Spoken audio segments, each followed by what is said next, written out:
Anak, O mag-ihap na sa babaw to na maangkala. okay.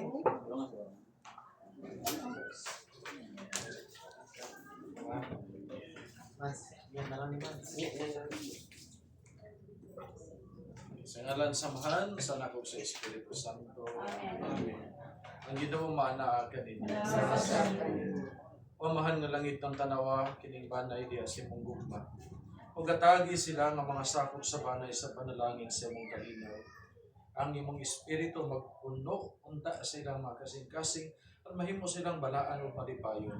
Ilang pagtagal sa uban, magsalamin unta sa imong gugma ug magdala kanila og kalipay sa tibok tuig. Naghalad kami kanimong amahan, dahil pinagi ni Kristo, among Ginoo. Amen. Dahil kung ikaw, Ginoong Diyos, sari sa universo, imong ipamit sa imong kinabuhi o grasya kining balay. Sa imong kaloy bendisyon ni sila o bendisyon ni kining mga balay. Mahimo unta sila nga katawhan nga maampuon, kang ilang balay o sa kadapit sa pagtugkadain. Magpuyo unta sila diya sa imong gugma o nga magmangyatagon sila sa ilang paghigugmong pag-alagad sa uban.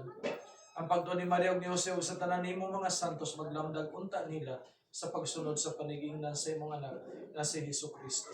Nga mga Ginoo manluluwas hangtod sa kahangturan. Amahan namo ang anak sa langit, pagdayo ka ng imong ngalan, ngabot ka namo ang imong gingharian, matuman ang imong pagbuot dinhi sa yuta, maingon sa langit.